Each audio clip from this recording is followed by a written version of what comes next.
Bueno, como muchos de ustedes ya saben a estas alturas, pero para los que no, soy un tipo tecnológico. Me encanta todo lo relacionado con la tecnología. Hubo una época en mi vida en que necesitaba tener la última computadora o el smartphone más nuevo y me encantaba jugar con toda la tecnología y todavía me encanta hacer todo eso. Pero recuerdo cuando conseguí mi primer smartphone, era un HTC Hero. Sé que eso no significa nada para la gran mayoría de ustedes, pero fue revolucionario porque podía consultar el clima en mi teléfono, podía jugar juegos, navegar por internet.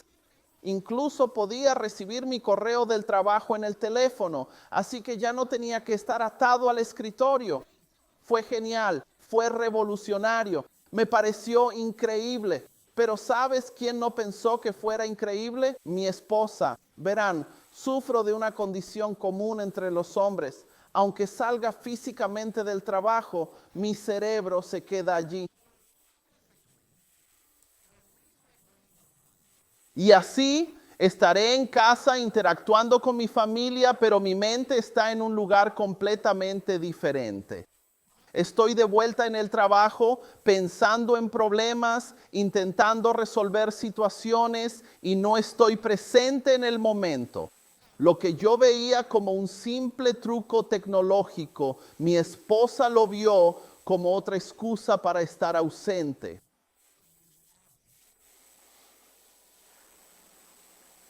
Otra excusa para ignorar a la familia, estar en otro lugar, centrarme en otras prioridades. Y esta es la tensión que enfrentamos en la vida.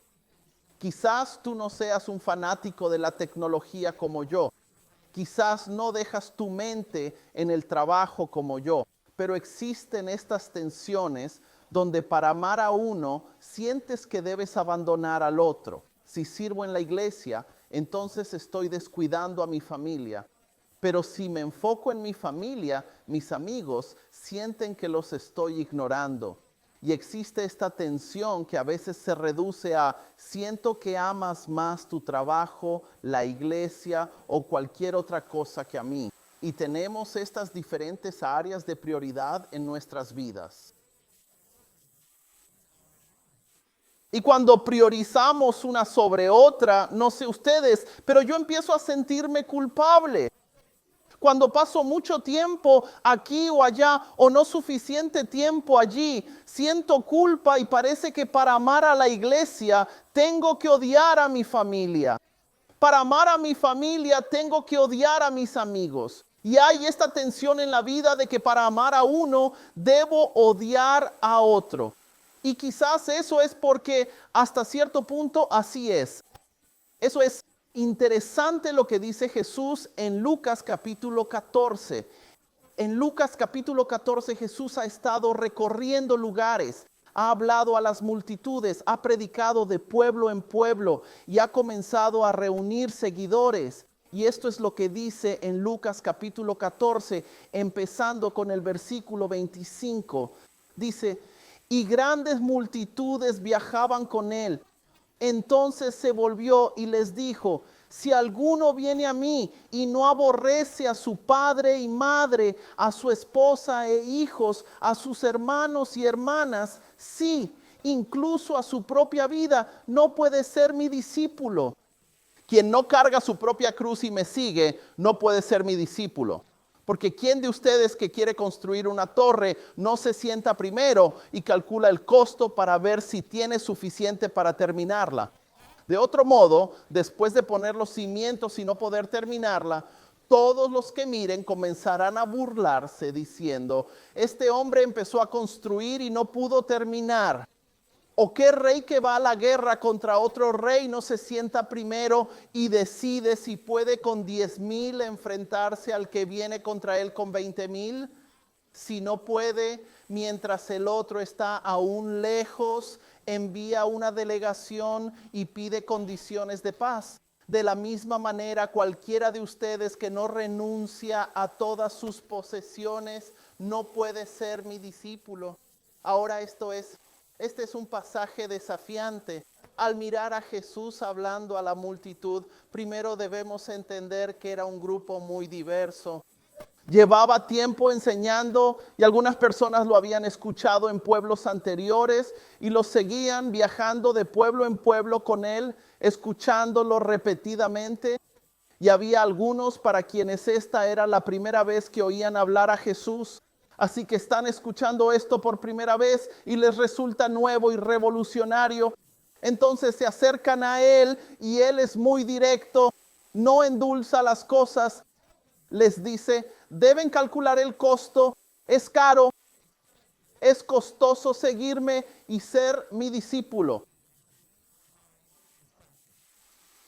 Pero creo que esto lo entendemos en la iglesia. No creo que nadie en la iglesia hoy piense que seguir a Cristo no tiene un costo. Entendemos que hay un precio, que debemos cargar nuestras cruces cada día, pero creo que la parte difícil vino al comienzo de ese pasaje donde Jesús nos dice que necesitas odiar a tu madre y a tu padre. Necesitas odiar a tu hermano y hermana. Necesitas odiar incluso tu propia vida, porque eso parece contradecir, bueno, todo lo demás en la Biblia. Es decir, solo algunos ejemplos. Efesios 5, esposos, amen a sus esposas como Cristo amó a la iglesia. Primera de Timoteo, si alguien no provee para los suyos, ha negado la fe y es peor que un incrédulo. Y ciertamente no concuerda con el mandato de amar al prójimo como a uno mismo.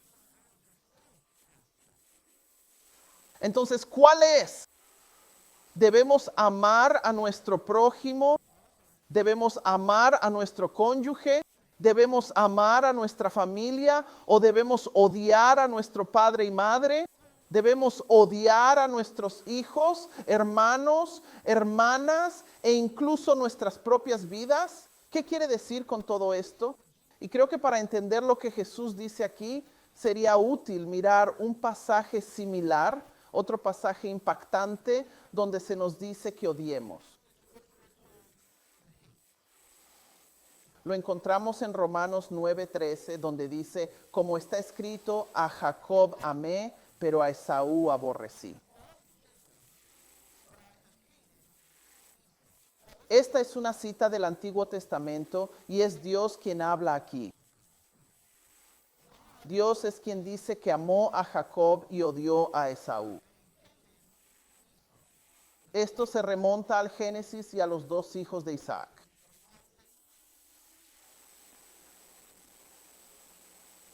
Pero no suena como algo que esperaríamos oír de Dios. Es decir, Dios es un Dios de amor. Dios ama a todos. Entonces, ¿cómo puede ser que Dios ame a todos y aún así odie a Esaú? Además, si conoces la historia de Jacob y Esaú, sabes que tuvieron sus problemas, tomaron caminos separados, pero luego se reencuentran y Jacob está muy preocupado por todo esto. Pero Esaú dice, oye, no te preocupes, Dios me ha bendecido. Mira todo lo que Dios me ha dado, Dios me ha cuidado. Si Dios odiaba a Esaú, ¿por qué lo bendijo tanto? ¿Por qué lo cuidó? De nuevo, parece muy contradictorio. Pero creo que para entender lo que se dice aquí, debemos comprender esta palabra odio. ¿Qué significa cuando dice que Dios odió a Esaú? ¿Qué significa cuando se nos dice odiar a nuestros padres, odiar a nuestros hermanos, odiar nuestra propia vida? Si vamos al diccionario, Webster define odio como un verbo que significa sentir extrema enemistad o mirar con hostilidad. Y esto es lo que pensamos cuando pensamos en el odio. Pensamos que el odio es lo opuesto al amor. El amor y el odio son los extremos de la luz y la oscuridad. No podrían estar más alejados entre sí. De este a oeste, tan lejos como arriba está de abajo, odio y amor son polos opuestos. Así es como definimos el odio. Pero esa es nuestra definición. La definición bíblica difiere porque aquí en Romanos, e incluso cuando Lucas escribía, remontándonos al hebreo del Antiguo Testamento, hay algo más. Aquí en el Nuevo Testamento, la palabra griega que usamos traducida como odio es misos y significa odiar. Pero también significa amar menos. Esto no lo hace sonar mucho mejor, que Dios amaba menos a Esaú. Pero creo que nos da esa aclaración necesaria sobre lo que Dios dice aquí en Romanos y lo que Jesús dice en Lucas.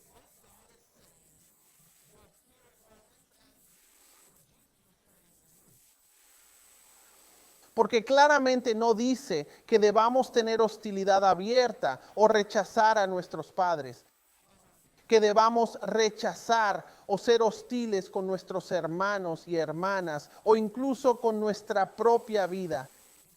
En cambio, es una comparación. Algunos dirían que no está tanto en la definición, sino que es una hipérbole lo que se está usando.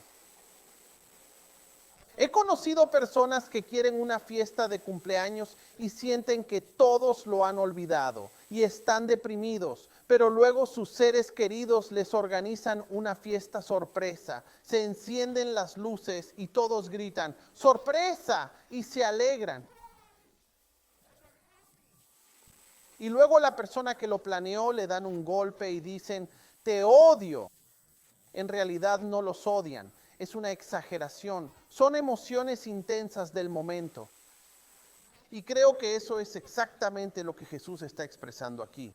Cuando Lucas relata que Jesús dice, odia a tu padre y a tu madre, odia a tu hermano y hermana, odia tu propia vida. Lo que está diciendo es, si vas a ser mi discípulo, si vas a seguirme, tu amor por mí debe ser mayor. Mayor que todos estos. Mayor que tu amor por cualquier persona o cualquier otra cosa. Ese es el costo de ser mi discípulo.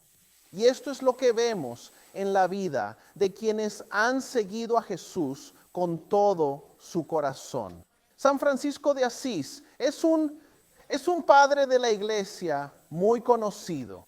Nació en 1181 en el seno de una familia italiana adinerada. Creció en comodidad y lujo y amaba todas las comodidades de la vida y las aventuras que su riqueza le permitía. Pero tras un periodo de enfermedad y después de servir como prisionero de guerra, tuvo una conversión dramática y le conmovieron las palabras de Jesús al joven rico. Ve, vende todo lo que tienes y dáselo a los pobres. Y eso es lo que comenzó a hacer. Comenzó a regalar el dinero de su padre. Comenzó a dar todas las posesiones de su padre a los pobres. Y puedes imaginar que su padre no estaba nada contento con él. Así que lo llevó ante el obispo de la iglesia, las autoridades, frente a todos. Francisco renunció a la riqueza de su padre. Dijo, el único padre que tengo es mi Padre Celestial. Y al ver esto parece mucho un odio hacia padre y madre. Eso parece odio hacia la familia que lo crió. Pero el resto de su vida cuenta el resto de la historia. Amaba a Dios por completo. Entregó todo a Él al punto que posesiones y relaciones no tenían control sobre Él, no ejercían influencia alguna, porque Dios era lo primero y más importante en su vida. La vida de San Francisco de Asís nos muestra qué ocurre cuando Jesús es nuestro enfoque. Es como cuando usas una de esas cámaras profesionales. No las de apuntar y disparar, sino las que tienen un gran lente al frente, o quizás lo has hecho con un telescopio. Y estás tratando de enfocarlo, girando ese anillo con precisión porque un poco hacia aquí y pierde foco, un poco hacia allá y también se desenfoca. Pero cuando lo ajustas bien, todo se ve con claridad. Claro, podrías conseguir una de esas cámaras automáticas y tomará una foto con todo enfocado. Y honestamente, cuando tomas esas fotos, no se ven tan bien, porque todo es un poco plano, porque cuando todo está en foco, nada está realmente en foco. Pero cuando logras enfocar bien la cámara, tus ojos se dirigen al sujeto que está nítido y todo lo demás en el fondo toma su lugar adecuado. Tus ojos se dirigen a lo principal y así es con nuestro amor.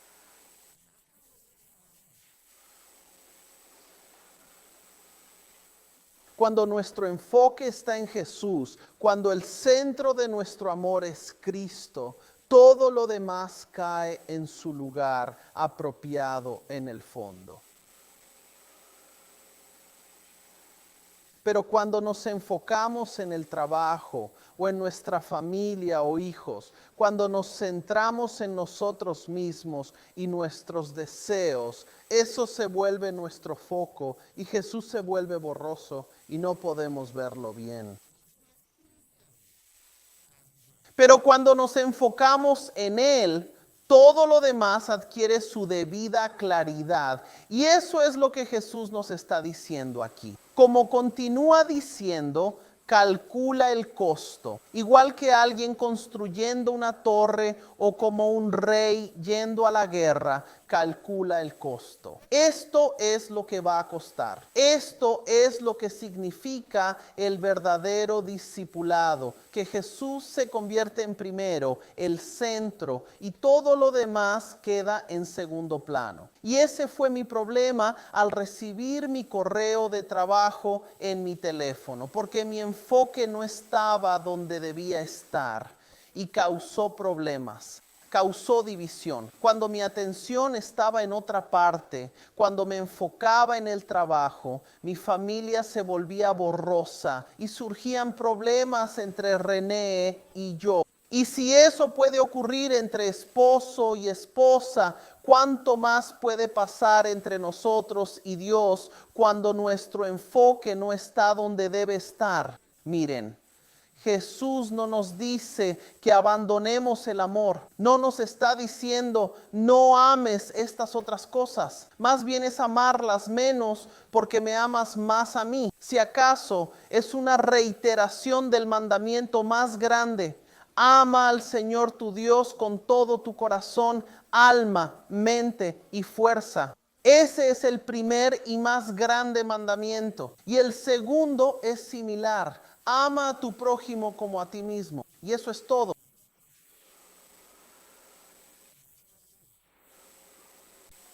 Cuando nos enfocamos en Jesús, cuando nuestro enfoque es Jesús, todos los demás amores encuentran su lugar.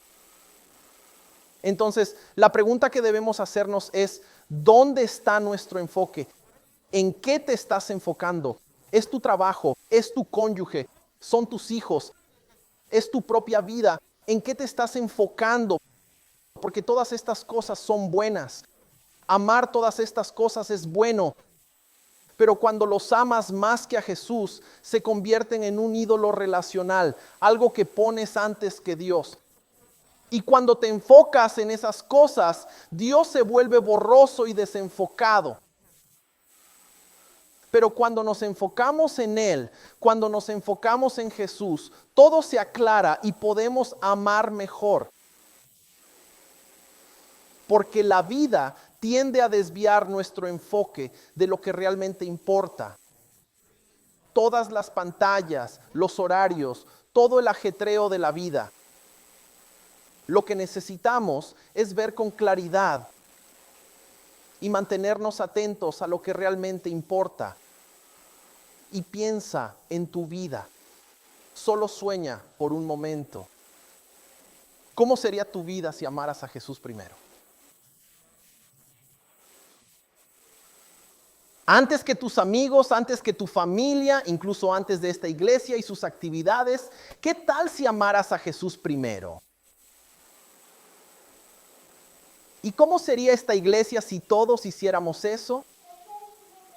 Las relaciones mejorarían. Seríamos más compasivos entre nosotros y con las personas en nuestras vidas. Cuando ponemos a Jesús primero, cuando nos enfocamos en Él, todo otro amor encuentra su lugar. Y eso es lo que significa ser discípulo. A eso nos llama Jesús cuando nos pide calcular el costo. De lo que habla es de seguirlo.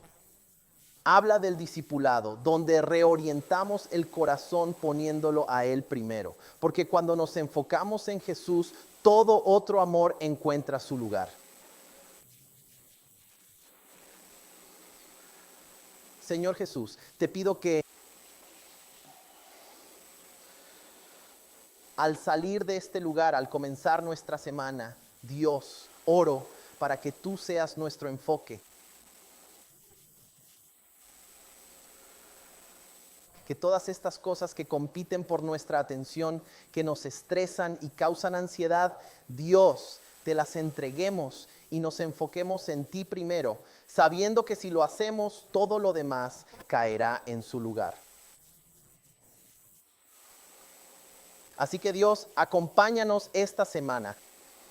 Sé esa vocecita en nuestro oído que cuando nos distraemos, cuando apartamos nuestra mirada de ti, Dios nos atraiga de vuelta y nos recuerde lo que significa ser discípulos de Cristo. Así que ve con nosotros, Dios, te lo ruego. Guíanos mientras nos enfocamos en ti. En el nombre de Jesús, amén. Dios los bendiga a todos. Los quiero y nos vemos la próxima semana.